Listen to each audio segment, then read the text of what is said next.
I know I am looking rough. It was Halloween yesterday. Um, I'll take a shower later. The main thing is that I have been working on a book and it is almost done. That being said, I don't have a publisher. I don't have editors. I am a girl with a phone and a smutty dream. Okay? That is what I offer you. So, this book is a vampire romance set in current day. What you get is what you get. You know you're reading a vampire romance. You know there's probably going to be mentionings of blood. You know there's probably going to be mentionings of traumatic experience. He was... Oh, I don't want to ruin it for you. I don't want to ruin it for you. I will let you know the triggers when they happen. There is nothing triggering in this book other than me trying to start a story. What I am asking you, the audience, to do is listen to it with critical ears and let me know, hey, this doesn't sound right.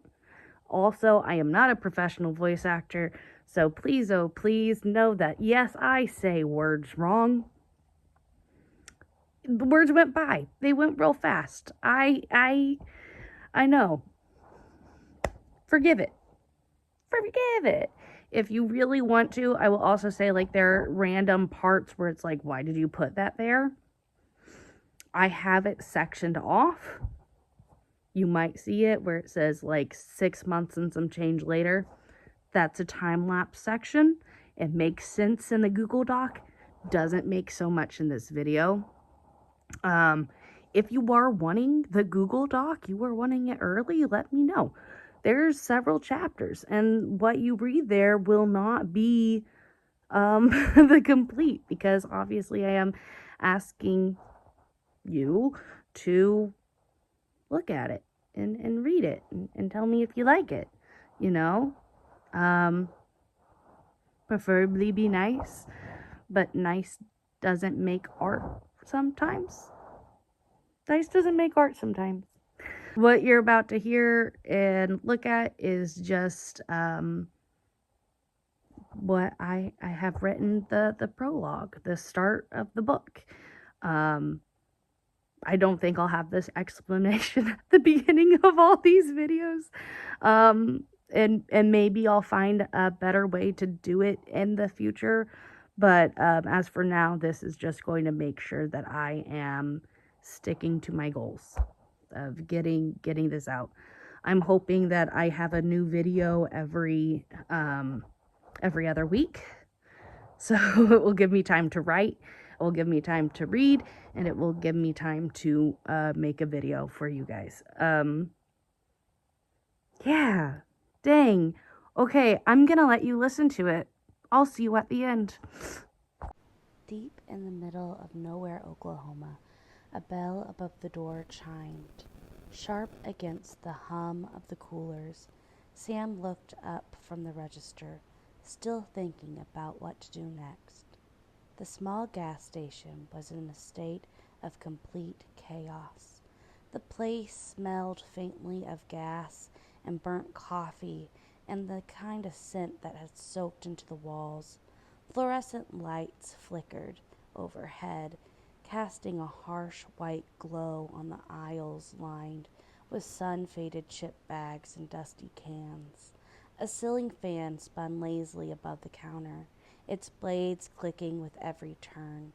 Pushing the warm air carried the faint tang of gasoline from outside.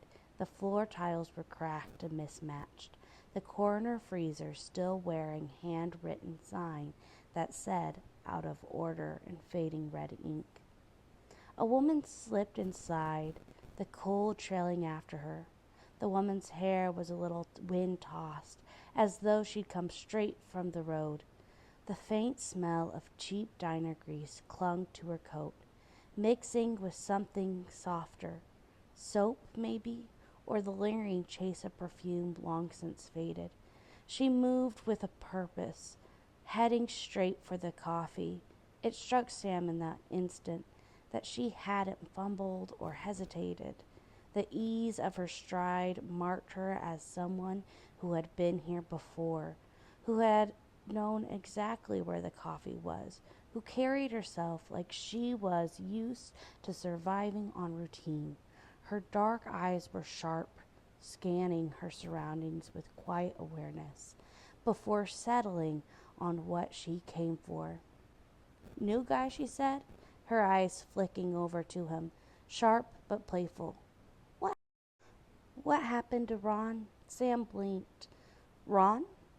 The guy who usually works nights, she clarified, mouth quirking into a wry smile. Tall, grumpy, smelled like pickles. A short laugh slipped out of him before he could stop it. I can promise you I don't smell like pickles. He hesitated just a fraction too long. As for Ron, guess I'm replacing him. Her gaze lingered on him, curious, as if weighing that pause. Then she slid the few dollars across the counter. Just the coffee. He rang her up, fingers moving slower than they should have, aware of the way her attention lingered. Humans always notice something. The pale skin, the too sharp features, the stillness that didn't quite match the living. But she didn't pull back or glance away. She just watched him, curious, like she was trying to place him. Sam, he said finally, breaking the silence as he handed her the change. Figured you should know who's serving your caffeine now. Elena, she replied, curling her hands around the paper cup, a small smile tugging at the corner of her mouth. Then I guess I'll try not to give you a hard time, Sam. Their fingers brushed as she took the cup, and for a heartbeat the hum of the coolers faded away.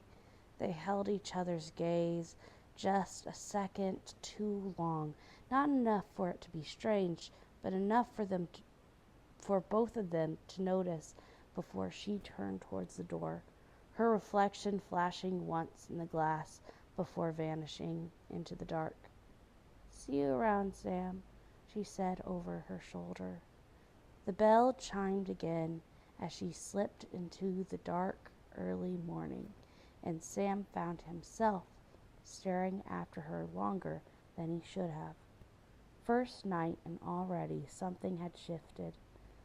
I guess I'll be sticking around, he thought. 6 months and some change later. The bell chimed, and Sam didn't look up. He already knew the cadence of her steps. Elena, he said, as she reached up for the paper cups. The usual? You make it sound like I'm predictable. She leaned on the counter. You've bought the same thing for 300 nights straight, he said as she filled the cup. I'll call that predictable. She smirked. And you've been standing behind this counter every night I've come in. Shouldn't you be in college by now? Sam blinked. College? Yeah, you look, what, 24? She waved a hand like she was swatting away the thought. The point is, don't expect me to take life advice from you, kid. The corner of his mouth twitched. Kid, huh? Exactly. She put the crumpled bills on the counter, grinned crooked, but still, I'll take my coffee, thanks. He slid the change across the counter, her fingers taking the nickels and dimes. See you tomorrow, Elena. Sure thing, college boy, she teased. While heading out, Sam lingered on the smile she left behind. Pencil hovering over his crossword. He hadn't been anyone's college boy for decades, but she didn't need to know that. Not yet. New year, new everything. The bell over the door chimed, and Sam didn't need to look up to know it was her. Almost a year of routine made Alina's entrance feel almost like clockwork. like the place knew to breathe easier when she walked in. She headed straight for the coffee, like always. But this time she lingered. Instead of rushing back out, "Morning, Sammy," she said, with a, with a small smile. The nickname had stuck over the months, whether he wanted it to or not. Sam looked up from the crossword. He wasn't really working on. "Morning, you're early today." "Yeah, well," she trailed off, shoulders raising in a half shrug. "Figured I'd give myself a little more time before heading back out there." "Busy day?" "More like a loud day." Her lips twisted. Not quite a smile, not a frown. "Sometimes it's nice just not to be home for a few minutes, you know." Sam nodded, quiet, letting her words sit. He noticed how she treated this place, the way she seemed to take a breath like she couldn't anywhere else. "You ever think about repainting these walls?" Elena asked, suddenly tapping the counter with her nails. "This place could use a splash of color. Might make it feel less gas stationy." Sam raised a brow. "Is that your polite way of saying I run a depressing establishment?" She laughed softly, shaking her head. "No, just a color change might help bring in more people, besides the ones already here for the cute guy who runs this place." That one caught him off guard. His pencil froze halfway to the page, and for a second the hum of the coolers seemed louder. Sam let the corner of his mouth twitch up. "I'll keep that in mind." Her smile faltered, and she looked down into her cup. "Don't get used to me saying stuff like that." Sam's voice lowered, but his tone stayed gentle. "Then I'll remember it when you do." The next week, when she came in, Sam glanced up, grinning before he even registered the details. Elena looked like she owned the place, a little more relaxed than usual, hair pulled back loosely, a stray strand brushing her cheek. "Morning, Sammy," she said, eyes flicking to the freshly painted walls behind him. The soft pastel now made the station feel warmer. "Morning," Sam replied. "You like it?" She leaned closer, teasing glint in her eyes. "You did good with the paint. Better than staring at those nicotine-stained walls. It almost makes me want to hang around all day." Sam's lips curved. "Almost." She met his gaze over the rim of her cup, eyes flicking down to his mouth before she caught herself. "Don't get excited," she said, a little too quickly. He tilted his head, grin deepening. "Didn't say I was." "Mm-hmm." She gave the coffee another slow stir, pretending to focus on the swirls of the cream instead of the man watching her. "You've got that look, though, the one that says you're about to make this awkward." "Awkward?" His voice deepened, lower, rich with amusement. "Only if you make it." Her breath hitched slightly, but she kept the tone light. "You really don't know when to quit, do you?" "Not when the company is this good." That's when she laughed, shaking her head. "Careful, Sammy. I still have a husband, you know." He froze for half a heartbeat, then smiled, smaller, this time softer. "Right," he said. "Guess I'll keep that in mind." Sam watched her, letting the silence stretch between them. He knew the rules, respected the boundaries, but he also couldn't ignore how alive it made him feel and how much she clearly needed a safe place. Even if she'd never say it aloud, Elena took a sip of coffee. "Well, I'd better get going," she said, tugging her bag onto her shoulder. "Reality's calling." Sam nodded, sliding her usual change across the counter. See you tomorrow, Elena. She gave him a fleeting smile, the kind that lingered longer than it should, and walked towards the door. The bell chimed, and just like that, she was gone. Sam watched the door for a moment. He leaned back, rubbing his eyes, letting a sigh escape. He picked up the pencil again, but the crossword stared back blankly, a poor distraction from the thought of her smile, lingering in the quiet. Who's keeping track? It's been a long time. The fluorescent lights of the gas station casted a pale glow over rows of beef jerky chips and coffee pots. Sam stayed behind the counter, half listening to the hum of the refrigerators, half watching the empty lot outside. Another long, quiet graveyard shift stretched ahead. To keep himself occupied, he scrolled through the radio dial until a familiar song caught static just right. On a horse with no name.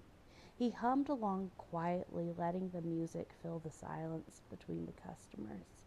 Music had become his ritual, a way to keep the monotony from swallowing him whole. The faint mechanical hum of the small silver sedan reached his ears before the headlights swept across the lot. Sam's heightened senses caught every subtle note: the soft click of the door, the light tap of the shoes on the concrete. Elena. Morning, Sammy, she said, stepping inside, heading straight for the coffee, as if she owned the ritual as much as he did. She poured herself a cup with the same careful, deliberate motions she had perfected over the past 2 years, stirring slowly, savoring the pause away from everything else in her life. Morning, he said, voice even. She added the sugar and set the cup down. Sam leaned back on the counter, watching her quietly. Elena glanced up at him, letting a small, almost mischievous smile play on her lips. You know, Sammy, I might be leaving soon. Sam's eyebrows arched. Might be leaving, he repeated, as a trace of mock indignation in his tone. Just might? That doesn't sound very final. She shrugged, taking a slow sip of her coffee. Well, I like to keep things dramatic. Keeps things more interesting. He leaned a little closer, voice softening. Routine's only interesting if it matters, and Elena, it matters. More than you probably think. She looked away from the beat, tracing the rim of her cup. I know, and that's the problem. I spent years in this routine. I need something different. I just need to run away from it all, run to a new job, new home, new town. He didn't move. He didn't interrupt, just let her words hang in the warm air between them. You're not running from me, he said quietly, and that's something, isn't it? Her lips twitched at the corner, a hint of a smile and a hint of a worry all at once. Maybe, she said. Sam's eye softened. Then consider this your safe place. You don't have to worry about the world here, just about your coffee and maybe the crossword and me. Elena laughed lightly, the sound bright and fragile. I'll hold you to that, Sammy. And just for a moment, they simply existed in the quiet warmth of the gas station. Two people caught between routines, secrets, and the weight of what neither dared to say out loud. He offered a small half-smile in return. See you tomorrow, Elena. She lingered a beat and then turned for the door. The bell chimed behind her, leaving Sam staring. She makes this place alive, he thought, letting the quiet hum of the refrigerators fill the room. And every time she's here, I end up thinking about things I shouldn't. Even after 2 years, the nickname still echoed in his mind. Sammy. He'd hadn't been called that long ago, and yet she was saying it like she'd known him forever. God, she's impossible, and I can't look away. Lot outside returned to the usual darkness, and Sam finally let his pencil move again. But the crossword didn't matter, not tonight. He filled a few more boxes of the crossword before setting the pencil down, the half-finished grid staring up at him. His mind kept returning to her voice, that faint hint of amusement in her parting words.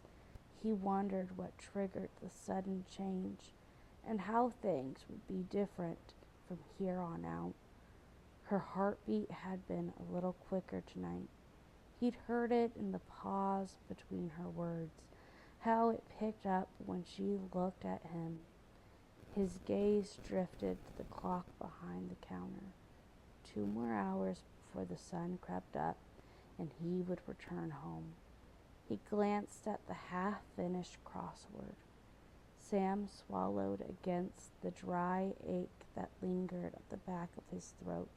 Sam filled another square, the pencil whispering across the paper. The quiet hum of the cooler filled the empty aisles. Outside the parking lot lay still, streetlights buzzing like half-dead fireflies. The bell above the door chimed, breaking the stillness. Evening, Sammy. Sam glanced up to see Harold, one of the few regulars who actually talked to him. The man looked younger than he should have for someone who'd been around law enforcement long enough to earn respect. He shuffled towards the counter, a pack of gum and folded paper in hand. Evening, Sheriff, Sammy replied. Harold leaned against the counter while Sam rang him up. Ya hear about the fella who came through a few weeks back? The traveler? Sam slid the gum into a paper bag. Can't say I did. Well, apparently he's gone missing. Just disappeared, Harold said, lowering his voice. And it's been 2 years since Ron's disappearance, too. He shook his head, tucking the paper under his arms. The world's gone to shit. Not safe for anyone no more. Used to be a quiet town. Sam just nodded, though his eyes stayed on the crossword, the hunger pressing harder now, like it remembered every missing soul. Sam watched Harold leave, the door swinging shut behind him. The bell gave one last lonely chime before the store fell silent again. He stared at the crossword for a long moment, then set the pencil down. The words blurred together in his mind, replaced by an echo of Harold's gruff voice and the shadow of all those who have gone missing. The rest of the shift, stocking shelves, counting the register. Outside, the sky began its slow, reluctant shift from black to gray. The door chimed again, this time letting in a gust of morning air and brisk steps of Clara. The day worker stepped in. Her hair was pulled back in a neat bun, coffee in one hand, keys in the other. Morning, Sammy, she said, stifling a yawn. Morning, Sammy slid the register log towards her. Clara set her coffee on the counter and glanced at him over the rim of her cup. Quiet night, as always. She gave a faint smile. Guess we should be thankful for that. Sam handed over the keys, feeling the first burn of daylight at his back. Guess so. He stepped out into the stillness of the rows and rows of cornfields. The streets were soft with mist, His boots got damp with the morning dew on the grass, but soon they found the crunch of the gravel drive leading home. His cottage sat tucked away, but well kept, with fresh paint on the shutters and neat rows of herbs along the porch rail. The air was cool here, shaded from the rising sun. He pushed the gate open, the hinges groaning softly, and crossed the yard inside. The cottage smelled faintly of cedar and old paper. Safe, predictable, just the way he liked it. Sam locked the door behind him, turning the deadbolt with a soft click. He didn't bother with the lights. His eyes adjusted to the dim almost instantly. The boots came off first, left neatly by the door. His jacket went over the back of the couch. A small radio on the counter was already tuned to the golden oldie station. A glass waited in the fridge, half full of dark viscous liquid. He took it in his hand, holding it for a moment, like someone might cradle a glass of wine after a long shift. The first sip was slow, measured, the copper tang settling the hollow ache in his chest. Hunger managed for now.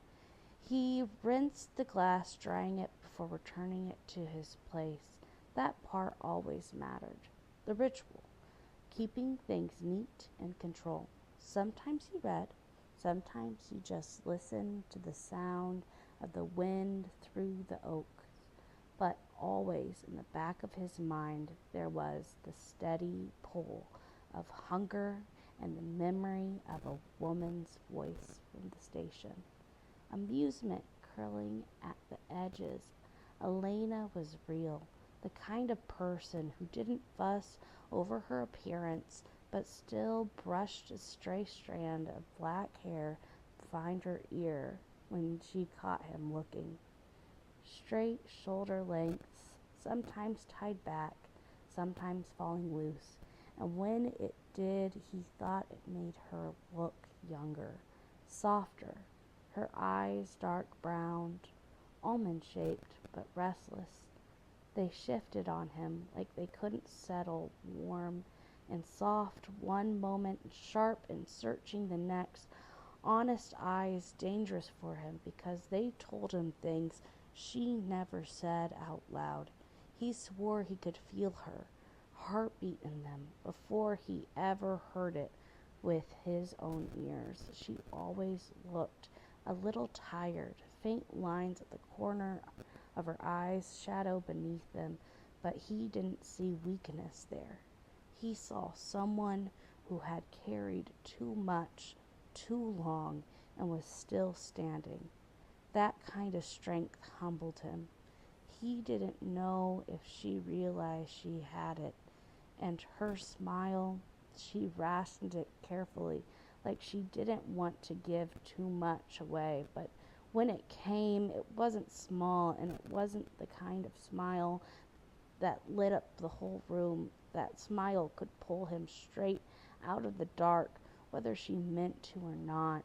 She smelled like coffee, like warm fabric and clean air after rain. No perfume, nothing false, just her. Sam knew he shouldn't linger on these things. He was supposed to be steady, supposed to keep his distance, but every time she walked into the gas station, her presence followed her like a tide, and he was helpless against it. Today, he told himself, would be the same as all the others. You made it to the end. You made it to the end. You must have somewhat liked it, or at least thought it was a interesting way to write. Right? I don't know. Anyway, I am nervous as I'll get out. I think I am probably rushing things, trying to get it out as fast as I can. But this is the first time that I'm writing something, and I feel like it has something to it. So, thank you for taking this time. I very, very, very, very much appreciate it. And again, let me know in the comments. This doesn't have a title yet. Whoever comes up with a good title, I'm thinking Graveyard Shift, but I have a friend who was helping me write it, and they wanted Decadence, and now I'm nervous that, oh, I thought it was so good, and now I'm worried that it is so very, very, very bad. So you, you have an important job to do. You have to comment, you have to subscribe, and you have to keep me going on this goal. Even if it's not great, it will at least be a book. And who can say they've written a book? I mean, not everyone. I'm gonna leave you. I will see you not next week, but the week after. I hope you do your homework assignment. Bye.